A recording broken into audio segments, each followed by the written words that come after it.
Hello, this is Marvin Byer on Marvel Ridge Farms. I just wanted to show you, since we plant a lot of covers and pasture grass, that our water, after the 2.5 inches of rain that we got the past few days, we only had a little stream in here, and it's gone already. Because probably most of the moisture went down into the ground and not run off. So it does make a difference if you have cover crops or pasture that's longer than, if you do some rotational grazing. Even just a little bit, it makes a big difference. You can't really see it too much now. And usually when we have this much rain, it's a lot of, the banks of the water goes, probably stretch a couple feet wide, but now it's just maybe 6 inches wide. There's usually just water sitting all around, but it makes a difference when you put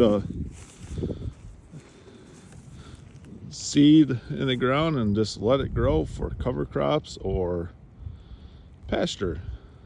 It's amazing what it does, and it holds the soil in place. Yeah, that's amazing what it does. Even back of our house, we usually have a nice little creek running, feet wide, but just a couple inches deep, and we didn't have any yet. And we had snow and everything, and rain, and you can kind of see my neighbors wasn't very wide there either. So it's amazing what ground cover does. Soil armor. It's an amazing thing what that does for the soil. Holds water capacity and everything like that. So yeah, you just gotta keep the ground covered at all times, and instead of have the rain run off and flood the rivers, it'll go in the ground slowly and build soil and keep the water where you want it, in the field, not down the river. Boy, I sure like my new timeless fence and high tensile.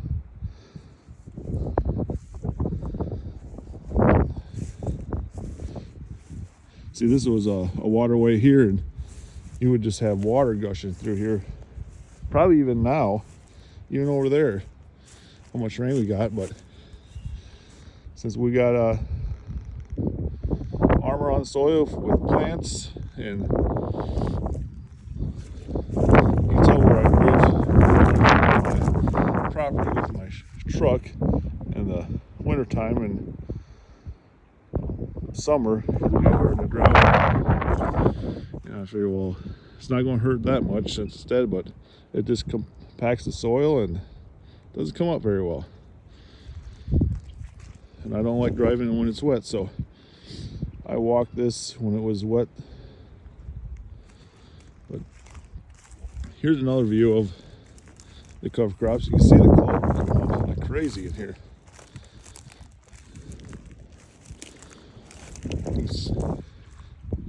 You can tell where I had the cattle at. It's right here. Just for a little bit. Then you come over here, no cattle. So cattle makes an impact. Probably took it off too short over there, but I need to put them somewhere for a little bit, so they had to buy as much hay. I can't wait till this really start to warm up and green up and bring them out here, because I heard you don't want to put them out too early or it'll stun it, but man, sure it's not fun buying hay either. But in the long run, it'll save money, let it grow.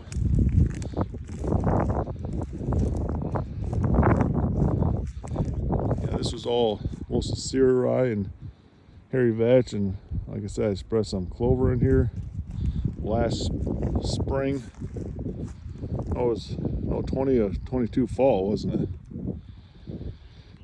And I pretty much just let it grow all summer and let the cereal rye die off, and made good armor.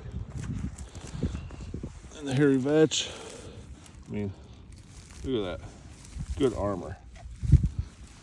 I mean, there are some bare spots, but you know, there was roots there holding it. This is all seal rye from last year. And some old hairy vetch plants.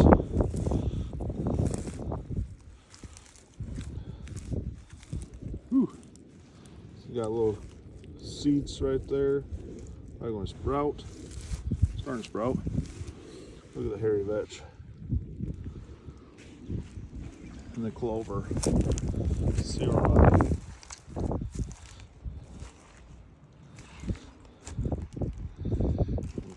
Deer been in here eating some of this already. You see the deer track right there.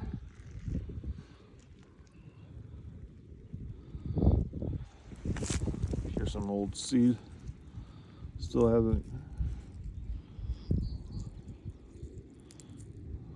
of the seal rye. Must not hit the ground very well, or some of it fell out too. So either this year I'm thinking about planting some sweet corn in here, or I'm just going to seed it into pasture.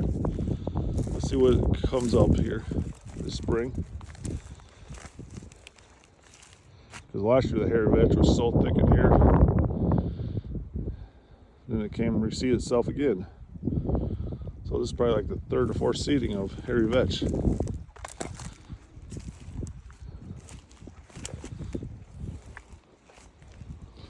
Well, I hope everybody has a good day, and talk to you later.